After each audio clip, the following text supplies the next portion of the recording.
Brett Kavanaugh's nomination and the controversy around it is many things, but the one thing it's not is a race story. There's no racial angle whatsoever, and no reasonable person could disagree with that.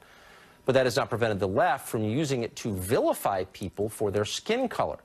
April Ryan and Bill Maher said Kavanaugh being grilled for sexual assault showcased the notion somehow of something called white privilege. Watch. It was a sense of entitlement. This is mine. Right. This is mine. Oh, well, I mean, the whole thing Yes. is such a pageant. When people ask, what does white privilege mean? You know, this is a pageant of it. They didn't explain exactly what that means or how it works. He did not notably advocate for genocide. A Georgetown professor called Christine Fair did do that. She recently tweeted this, quote, "Look at this chorus of entitled white men justifying a serial rapist's arrogated entitlement. All of them deserve miserable deaths while feminists laugh as they take their last gasps. Bonus, we castrate their corpses and feed them to swine. Yes." Georgetown has issued a statement defending Fair. Of course they have. Marjorie Clifton is the founder of Clifton Consulting LLC, and she joins us tonight. What do you think of that, Marjorie? Do you think it's within bounds of reasonable political discourse for a Georgetown University professor to call for genocide?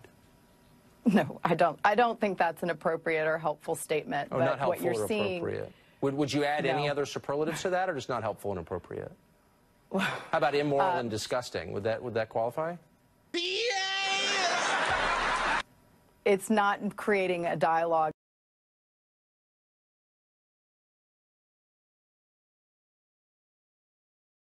It's not adding to an environment that addresses the real heart of where a lot of people's concerns are. But hold on, wait, I'm sorry, I can't, look, these aren't your remarks, I'm not holding you responsible for them, but I think a normal person would look at that and say, are you joking? What, killing people? Can't we just say that this is like totally over the top and like calling for violence against people on the basis of their race? We're not for that, right? Or are we for that? Yes. No, I agree. It's not appropriate, and it's not how I would talk. Well, how about disgusting? Can we do that, or is that too much? Sure, okay. Sure. Yeah. All right. But I guess I just want to get to the core principles here. So I was raised to believe that you're not allowed to attack or judge people based on their skin color. We've got a whole monument on the mall reminding us of that. Are we still for that, or have we moved on to something else? Well, what we've erupted in this debate, and why it's coming out to this white male Christian conversation that Matthew Dowd was having in his article. We're on the side of the demons, Chief. We're evil men in the gardens of paradise, sent by the forces of death to spread devastation and destruction wherever we go. I'm surprised you didn't know that. Is that what we saw in the optics of that trial was about gender, and it really is about who we believe in a situation, which is her against him. And that was a very hard thing for a lot of people to have to reckon with, because what we do know is that 97% of companies are represented by white men and are not representative of the labor force. Well, but hold on, wait, hold on. Let's just let's start at first principles here. Are we allowed to judge people on the basis of their skin color, to attack or reward them on the... Of course not. But you are, though. That's what you're saying. No, you're saying, I'm not actually. Yes, you are. You just said that it's bad that companies have too many white people in them. No. And I think if you were looking at this from the perspective that Martin Luther King told us to look at the world through, you would say that that's wrong, right? Or would you not? Well, what I'm going to tell you is that the workforce was largely built by white Christian men, and that's not a bad thing. It's just the reality. And when we look at issues of fairness, like we look at issues of fairness in this case, in this trial, was about who is being represented and how are we hearing it, how are we understanding it. And businesses are seeing this, that when Wait, hold on. I'm sorry. You can't keep going without explaining, because I'm not following, I'm not tracking, and I'm not just playing games. I don't get it. Why? Yeah. So the race of the people sitting in the Senate matters because why?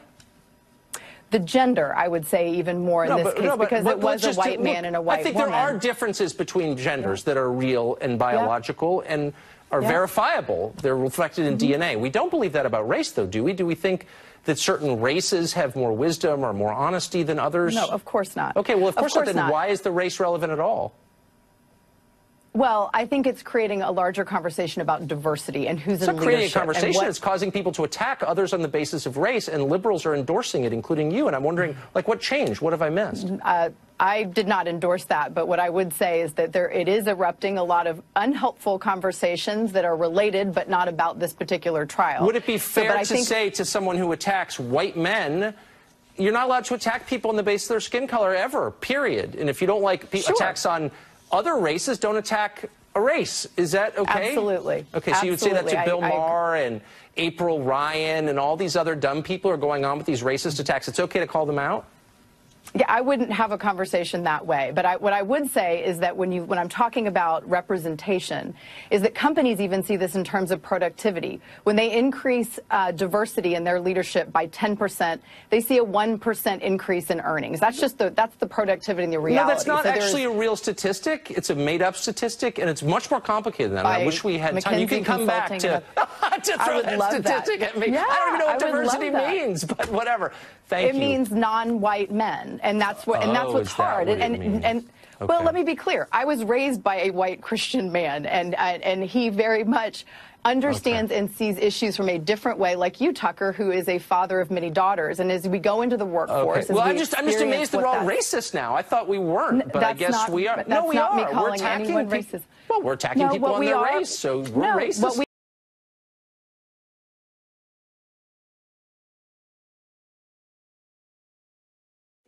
we are human beings. Whatever we want. We're all George Wallace. Okay, well, I'm out of time, unfortunately. It's a sickening conversation, but I appreciate your taking part. If you've been paying attention to the news recently, you may have noticed that many of the big stories revolve around questions of race. Increasingly in this country, race is the headline. Just this week, Roseanne Barr was fired and her show was canceled on ABC after she tweeted an attack on Valerie Jarrett that many described as racist. Starbucks, the coffee retailer, closed more than 8,000 of its retail stores in order to re-educate its white employees about their unconscious racism. Meanwhile, a bar in Portland, Oregon hosted a reparations happy hour where non-white patrons drank for free.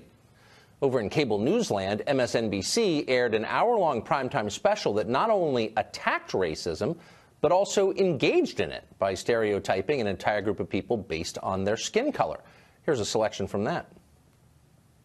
The gentrifiers of today, their parents or their grandparents, ran away from the city to get away from black and brown folk.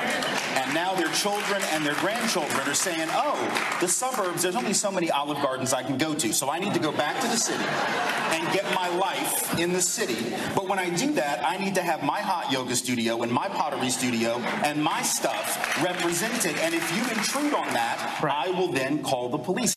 Well, more and more, it feels like racial division is the subtext of virtually everything in this country. Even topics that seem unrelated to ethnicity suddenly are racially fraught.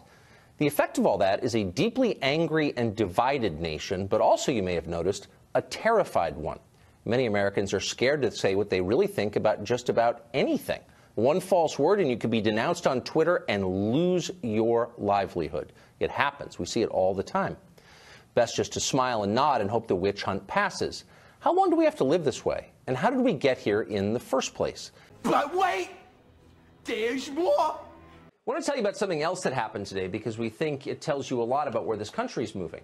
When you were growing up, you probably learned one of the most basic moral principles that there is. You ought to treat other people as individuals for who they are, not on the basis of how they look or who their parents are, what their parents did.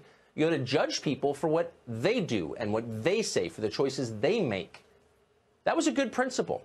We haven't always followed it as individuals or as a country, but we ought to try to follow it as best we can, our hardest, because bigotry diminishes and hurts people. It's pretty simple. And yet somehow, over time, the institutional left has decided to reject that idea and embrace a standard that is both new and time-worn. You may have assumed that race guilt, collective punishment, moral purity based on bloodline, you thought those were discredited ideas, creepy relics of a darker time. It turns out they're not. It turns out the New York Times wholeheartedly embraces those ideas. So does much of the left. Yesterday, the Times announced it was hiring a woman called Sarah Jong to write about technology for the paper. Within hours, readers discovered Jong's Twitter feed, which she had not bothered to delete, apparently because she was not embarrassed by it. Judging by what she wrote on Twitter, Sarah Jeong is an angry bigot, and not in a subtle way. Here are some examples of her tweets. Quote, "Oh man, it's kind of sick how much joy I get out of being cruel to old white men." Another, quote, "Dumbass effing white people marking up the internet with their opinions like dogs peeing on fire hydrants." Another, quote, "Hashtag cancel white people."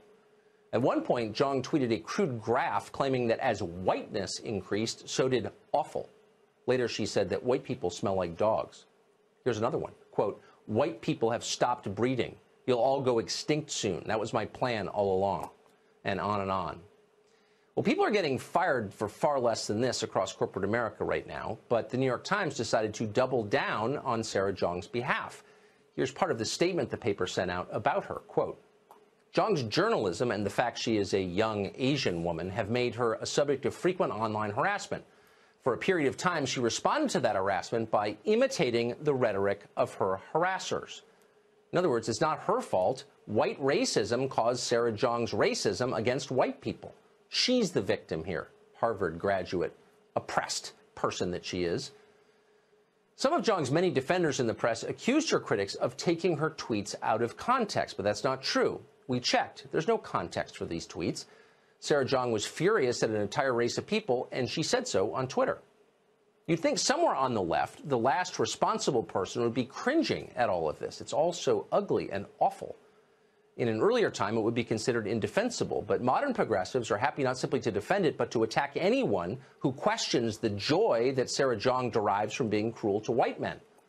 Lydia Palgreen, the editor-in-chief of HuffPo, who is widely regarded by her peers as a moron, announced that criticism of Jeong is, quote, "part of a deeply troubling trend of far-right agitators trying to get journalists fired."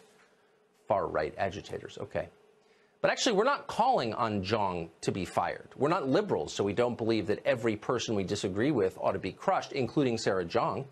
We believe in free speech, even when it's reprehensible, maybe especially when it is. What we would like to see, though, is some honesty. You're goddamn right. Let's all stop lying for a minute. What Sarah Jeong said was wrong, but it was only shocking because she expressed it so clearly. In point of fact, her views are commonplace in the American establishment, maybe universal.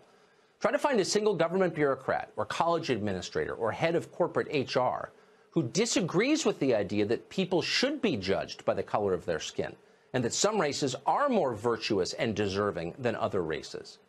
They all think that, every one of them. And yet, remarkably, these very same people are the quickest to cry racism at the slightest provocation or for no reason at all. They think of themselves as arch enemies of racism. They get tattoos on their arm telling you that, and yet they're its chief purveyors. Deep, deep irony. How do they do that? Well, simple. They redefine the term. As Vice.com succinctly put it a couple of years ago, quote, "It is literally impossible to be racist to a white person." Pretty much the entire left now takes that as a matter of faith. They deeply believe that. But what does that mean exactly? Is there really an entire race of people so repulsive, so morally repugnant that it is, quote, "literally impossible to wrong them"? You could do anything to people like that and not feel bad about it. In fact, why wouldn't you? They deserve it. They're not really human. That's the attitude. It's not hard to guess where ideas like that wind up. We've seen it. All of us should be afraid of it. All of us, regardless of color. There are plenty of examples in history of what happens when people start thinking this way. And they're all sad. Yes. It's awful. And yet this is the mindset the left has imposed on our country. It's an attitude designed to dehumanize the individual, to erase what makes each of us interesting and distinct and vital, and reduce us to faceless members of a group. It's totalitarian. We ought to resist it with everything that we have. The tools of conquest do not necessarily come with bombs and explosions and fallout. There are weapons that are simply thoughts, attitudes, prejudices, to be found only in the minds of men. For the record, prejudices can kill, and suspicion can destroy. And a thoughtless, frightened search for a scapegoat has a fallout all of its own. For the children and the children yet unborn.